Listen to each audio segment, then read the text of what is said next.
21 एप्रिलपासून महाराष्ट्र बंद, 17 लाख सरकारी निमसरकारी कर्मचाऱ्यांचा बेमुदत संप, सर्वसामान्यांसाठी ताबडतोब सूचना. 48 तासांत महाराष्ट्रातील सर्व सेवा बंद होणार. शाळा, महाविद्यालयं, रुग्णालयं आणि अत्यावश्यक सुविधांवर आणि सुरू असलेल्या सर्व परीक्षा यावर देखील मोठा परिणाम होण्याची सर्वात मोठी चेतावणी देण्यात आली आहे. सावधान महाराष्ट्र. महाराष्ट्राच्या इतिहासात पहिल्यांदाच इतक्या मोठ्या प्रमाणावर संप सुरू होणार असल्यामुळे या बातमीला हलक्यात घेऊ नका. मुख्यमंत्र्यांच्या अडचणीत वाढ झालेली असून आता शेवटचा इशारा दिला आहे आणि त्यामुळे आता सर्वसामान्यांच्या आयुष्यावर मोठा परिणाम होणार. आता 21 एप्रिलपासून नेमकं कोणत्या सुविधा बंद होणार, नेमकं काय चालू राहणार, त्या संपामागचे कारण काय आहे, महाराष्ट्रामध्ये काय वस्तू भेटणार, काय वस्तू भेटणार नाही, याची सगळी माहिती तुम्हाला घ्यावाच लागेल. कारण की वेळ फार कमी शिल्लक राहिली आहे. तुम्ही जर 21 तारखेला कुठल्या सरकारी कार्यालयात गेलात आणि तुम्हाला एखादे कागदपत्र लागत असेल तर तुम्हाला त्यावेळेस समजेल की सगळेजण संपावर गेलेत. एवढं सोडा, तुम्ही गॅस सिलेंडर आणायला गेलात तरी गॅस सिलेंडर तुम्हाला मिळणार नाही. दवाखान्यात गेलात, सरकारी दवाखान्यात, तर तुम्हाला तिथे गोळ्या औषधं द्यायला डॉक्टर असतील ते नसतील. होय, ही परिस्थिती 21 एप्रिलपासून होणार आहे. त्यामुळे सरकारने एक ताबडतोब तातडीची बैठक घेतली आणि त्या बैठकीमध्ये सर्व नागरिकांसाठी 10 महत्त्वाच्या सूचना देण्यात आल्या. या 10 सूचना अत्यंत महत्त्वाच्या आहेत, कारण की एकीकडे संपूर्ण जगामध्ये युद्धाचं संकट सुरू आहे. काल रात्रीच युद्धबंदीचा जो करार होता तो तोडला गेल्याची बातमी समोर आली. त्यामुळे केंद्र सरकारने बैठक घेतली होती. पण इकडे राज्यांमध्ये एक वेगळंच वातावरण निर्माण झाले आहे, जे वातावरण खूप वेगळं आहे. यामुळे 21 एप्रिलपासून संपूर्ण महाराष्ट्रामध्ये एक प्रकारचा बंद पाळला जाणार. तर त्यामुळे सरकारने त्यांच्याशी चर्चा करून एक त्या ठिकाणी महत्त्वाची गोष्ट सांगितली आहे. 10 सूचना सगळ्या जनतेसाठी देण्यात आलेल्या आहेत. मग नेमकं महाराष्ट्रामध्ये काय बंद राहणार, काय सुरू राहणार, हे बंद राहण्यामागचं कारण काय आहे, 17 लाख निमसरकारी कर्मचारी कशामुळे संपावर जाणार आहेत, त्यांच्या मागण्या नेमकं काय आहेत, सगळी सविस्तर माहिती तुम्हाला दिली जाणार आहे. त्यामुळे हा व्हिडिओ लक्षपूर्वक पहा. मित्रांनो, कल्पना करा, 21 एप्रिलची सकाळ आहे. तुम्ही एका महत्त्वाच्या कामासाठी, समजा तुमच्या मुलाचा दाखला काढण्यासाठी किंवा जमिनीच्या कागदपत्रांसाठी सरकारी कचेरीत जाता. पण तिथे गेल्यावर तुम्हाला दिसतंय मुख्य दरवाजाला मोठं कुलूप. एवढंच नाही, तुमच्या घरातला गॅस संपलाय म्हणून तुम्ही एजन्सीला फोन करता, पण समोरून उत्तर येतं आज गॅस मिळणार नाही. दवाखान्यात जाता तर तिथे डॉक्टर नाहीत, शाळेत जाता तर तिथे शिक्षक नाहीत. ही कोणतीही भीतीदायक फिल्म नाही, तर येत्या 21 एप्रिलपासून महाराष्ट्रात ओढवणारी ही संभाव्य परिस्थिती आहे. होय, सावधान महाराष्ट्र. महाराष्ट्राच्या इतिहासात पहिल्यांदाच तब्बल 17 लाख सरकारी आणि निमसरकारी कर्मचारी बेमुदत संपावर जात आहेत. 48 तासांत महाराष्ट्रातील सर्व सेवा कोलमडून पडण्याची शक्यता आहे. शाळा, महाविद्यालयं, रुग्णालयं आणि अगदी अंत्यसंस्कारासारख्या अत्यावश्यक सुविधांवरही याचा परिणाम होऊ शकतो. मुख्यमंत्र्यांच्या अडचणीत मोठी वाढ झाली असून कर्मचाऱ्यांनी आता आरपारची लढाई पुकारली आहे. नेमकं काय बंद राहणार, काय सुरू राहणार आणि सरकारने सामान्य जनतेला कोणत्या 10 महत्त्वाच्या सूचना दिल्या आहेत, हे सर्व जाणून घेण्यासाठी हा व्हिडिओ शेवटपर्यंत पहा, कारण वेळ खूप कमी उरला आहे. मंडळी, हा संप अचानक झालेला नाही. यामागे गेल्या 15 महिन्यांचा मोठा इतिहास आहे. महाराष्ट्रात याआधीही अनेक संप झाले, पण 17 लाख कर्मचारी एकत्र येण्याची ही पहिलीच वेळ आहे. जसं की तुम्हाला आठवत असेल, मागच्या वेळी जेव्हा कर्मचाऱ्यांनी आंदोलन केलं होतं तेव्हा सरकारने आश्वासनं देऊन संप मागे घ्यायला लावला होता. पण यावेळी कर्मचारी संघटनांचे नेते विश्वास काटकर यांनी स्पष्ट केलंय, आता फक्त लेखी आश्वासन नको, तर कृती हवी. पण थांबा, तुमच्या मनात प्रश्न आला असेल की नेमकं असं काय घडलं की कर्मचाऱ्यांनी थेट बेमुदत संपाची हाक दिली आणि मुख्यमंत्र्यांनी कोणत्या 10 सूचना दिल्या आहेत. जाणून घेऊया पुढच्या भागात. या संपाच्या मागे एकूण 18 प्रमुख मागण्या आहेत, पण सर्वात मोठी आग लागलीये ती निवृत्ती वेतनावरून. जुनी पेन्शन योजना 1 नोव्हेंबर 2005 पूर्वी नियुक्त झालेल्यांना लागू करा. सरकारने नवीन सुधारित राष्ट्रीय निवृत्ती वेतन योजना जाहीर केली, पण त्याची कार्यपद्धती अजून. तसेच महाराष्ट्रात सुमारे 35% पदं रिक्त आहेत. यामुळे असलेल्या कर्मचाऱ्यांवर कामाचा प्रचंड ताण येतोय.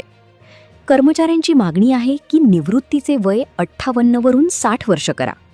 विचार करा, जर तुमच्या ऑफिसमध्ये 10 लोकांचे काम फक्त 3 लोक करत असतील तर ती यंत्रणा किती दिवस टिकणार? हीच अवस्था आज महाराष्ट्राच्या प्रशासनाची झालीय. पण मित्रांनो, हा संप फक्त कर्मचाऱ्यांचा राहिला नाहीये. 21 एप्रिलला जर तुम्ही घराबाहेर पडणार असाल तर तुम्हाला कोणत्या अडचणी येणार, कोणत्या जिल्ह्यात पूर्ण कडकडाट बंद असेल, पाहूया पुढे. आता थोडं काल्पनिक पण वास्तववादी चित्र पाहूया. 21 एप्रिलला तुमची महत्त्वाची परीक्षा असू शकते किंवा घरामध्ये एखादं लग्न कार्य असू शकतं. शिक्षक आणि शिक्षकेतर कर्मचारी संपावर गेल्यामुळे चालू असणाऱ्या परीक्षांच्या निकालावर आणि नवीन प्रवेश प्रक्रियेवर मोठा परिणाम होईल.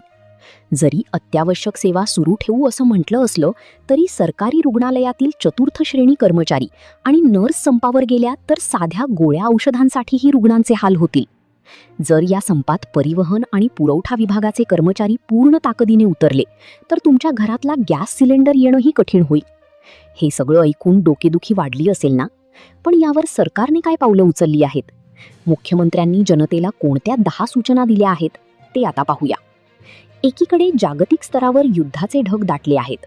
केंद्र सरकार चिंतेत आहे आणि अशातच महाराष्ट्रात हे अंतर्गत संकट उभं राहिलंय.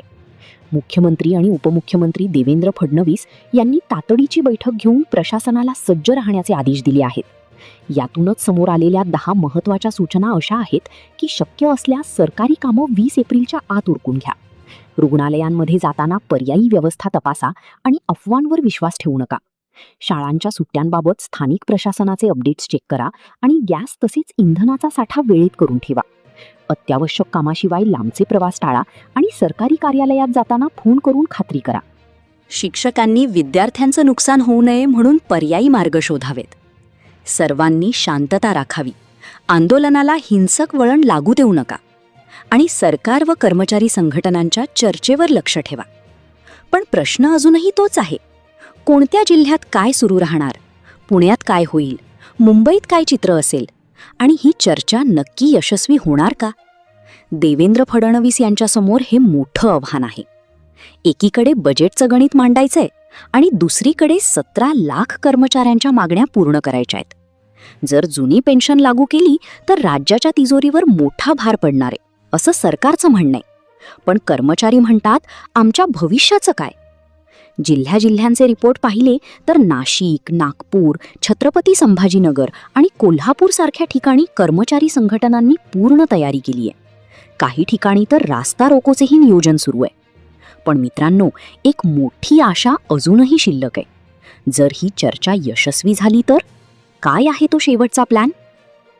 मित्रांनो, आतापर्यंत तुम्ही या संपाची दाहकता आणि तीव्रता समजून घेतली असेल. पण आता सगळ्यात महत्त्वाचा प्रश्न, सामान्य नागरिक म्हणून तुम्ही काय करायला हवं? महत्त्वाची सूचना. ही सगळी माहिती आतापर्यंत समोर आलेल्या बातम्या आणि कर्मचारी संघटनांच्या इशाऱ्यावरून दिलेली आहे. ही एक शक्यता आहे. सरकार आणि कर्मचारी यांच्यात चर्चा यशस्वी झाली तर कदाचित हा संप मागेही घेतला जाऊ शकतो. पण सावध तो सुखी या नात्याने आपल्याला तयार राहणं गरजेचं आहे. चला तर मग 21 एप्रिलच्या या संभाव्य संकटात वाचण्यासाठी मी तुम्हाला स्टेप बाय स्टेप गाईड करते, जी तुम्ही आताच्या आता फॉलो करायला हवी. फर्स्ट स्टेप आहे, सरकारी कामे उद्याच करा. जर तुमचे बँकेचे काम, तहसील कचेरीची कागदपत्रे किंवा जमिनीचे उतारे किंवा इतर कोणतेही शासकीय काम प्रलंबित असेल तर 20 एप्रिलच्या संध्याकाळीपर्यंत ते पूर्ण करण्याचा प्रयत्न करा. 21 एप्रिल ते शुकशुकाट असण्याची जास्त शक्यता आहे. स्टेप 2, आरोग्याची काळजी. सरकारी रुग्णालयात केवळ तातडीची सेवा सुरू असू शकते. जर तुमच्या घरात कोणीही शस्त्रक्रिया किंवा महत्त्वाचे चेकअप 21 तारखेच्या आसपास असेल तर डॉक्टरांशी संपर्क साधून आधीच खात्री करून घ्या. औषधांचा स्टॉक. जर नियमित औषधे असतील तर आजच भरून ठेवा. स्टेप 3, गॅस आणि इंधन. पुरवठा विभागाने कर्मचारी संपावर गेल्यावर शक्यता असल्याने गॅस डिलिव्हरीवर परिणाम होऊ शकतो. तुमचा सिलेंडर संपत असला तर आजच बुकिंग करून घ्या. तसेच गाड्यांमध्ये इंधन भरून ठेवणे कायद्याचे ठरेल. स्टेप 4, शालेय परीक्षांचे अपडेट्स. तुमच्या मुलांच्या परीक्षा सुरू असतील तर शाळेचे किंवा कॉलेजच्या अधिकृत ग्रुपवर लक्ष ठेवा. अफवांवर विश्वास ठेवू नका जोपर्यंत शाळा स्वतःहून सुट्टी जाहीर करत नाही. आता वेळ आहे तुमच्या प्रतिसादाची. मित्रांनो, हा प्रश्न फक्त 17 लाख कर्मचाऱ्यांच्या पगार आणि पेन्शनचा नाही आहे, तर तो तुमच्या आणि माझ्या दैनंदिन आयुष्याचा आहे. मला कमेंटमध्ये नक्की सांगा तुमचे मते कर्मचाऱ्यांची जुनी पेन्शन योजना OPS ही मागणी योग्य आहे का? या संपाचा तुमच्या कामावर काय परिणाम होणार आहे? तुमच्या जिल्ह्याचं नाव कमेंटमध्ये लिहा, जेणेकरून तिथल्या परिस्थितीबद्दल इतरांनाही माहिती मिळेल. लक्षात ठेवा, ही माहिती आपण सतर्क राहण्यासाठी देत आहोत. आमचा उद्देश भीती पसरवणे नाही, तर तुम्हाला पूर्वकल्पना देणे हा आहे. ही केवळ एक शक्यता आहे, त्यामुळे घाबरून न जाता नियोजन करा. जर तुम्हाला ही माहिती मोलाची वाटली असेल तर तुमच्या नातेवाईकांच्या आणि मित्रांच्या व्हॉट्सअप ग्रुपवर हा व्हिडिओ नक्की शेअर करा, जेणेकरून त्यांची धावपळ होणार नाही. अशाच ताज्या अपडेट्ससाठी चॅनलला सबस्क्राईब करून बेल आयकॉन दाबा. जय महाराष्ट्र.